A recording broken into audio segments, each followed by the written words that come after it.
এইখানে তেলাপিয়া মাছ ভালো করে ধুয়ে পরিষ্কার করে আমি নুন আর হলুদ মেখে রেখেছি। 4 পিস মাছ আছে এখানে, 4 পিস তেলাপিয়া। আর এই যে আর এখানে একটা পেঁয়াজ আমি পাতলা পাতলা করে কেটে রেখেছি, দেখুন একটা মাঝারি সাইজের পেঁয়াজ, খুব বড় নয়। আর এখানে 1 পিস আলু, মানে একটা গোটা আলু মাঝারি সাইজের 4 টুকরো করে লম্বা করে কেটেছি, একদম 4 টুকরো করেছি।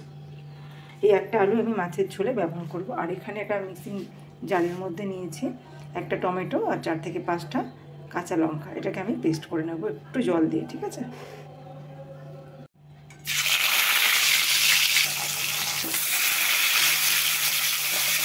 এপিট ওপিট উল্টে পাল্টে মাছগুলো ভেজে আমি তুলে নিচ্ছি।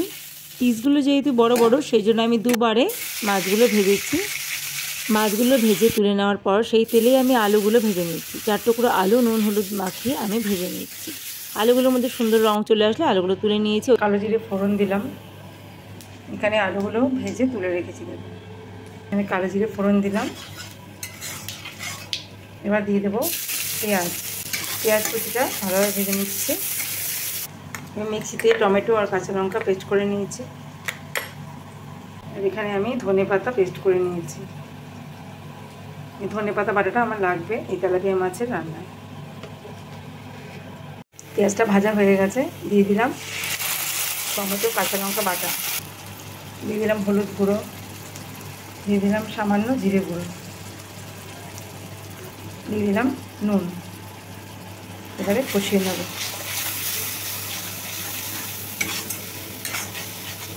মিডিয়াম ফ্লেমে কষিয়ে নিচ্ছে। দিয়ে এর মধ্যে ভেজে রাখা আলু, আলুর সাথে মশলাটা কষিয়ে নেব। মশলাটা কষানো হয়ে গেছে, আমি দিয়ে দেবো ধনেপাতা বাটা। ধনেপাতা বাটা দিয়ে ভালো করে আবারও কষিয়ে নেব। দিয়ে দেবো জল। এবার এটা আমি ঢাকা দিয়ে গ্যাসের ফ্লেমটাকে কমিয়ে দিয়ে লো ফ্লেমে 3 মিনিট রান্নাটা হতে দিয়েছি। 3 মিনিট পর ঢাকাটা খুলে নিলাম। দেখুন মশলাটার কালারটা চেঞ্জ হয়ে গেছে, মশলাটা থেকে তেল ছেড়ে গেছে।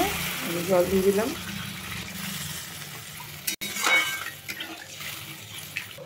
ওটা ফুটে উঠেছে, দিয়ে দিলাম মাছগুলো।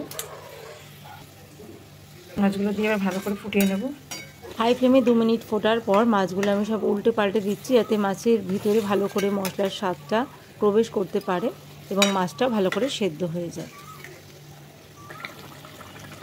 ঝোলটা হয়ে গেছে। এবার একটু ধনেপাতা কুচি ছড়িয়ে দিয়ে আমি গ্যাসটা অফ করে দেবো। এবার ঢেকে দেবো, ঢেকে স্ট্যান্ডিং টাইমে রেখে দেবো। তারপর এটা গরম গরম ভাতের সাথে পরিবেশন।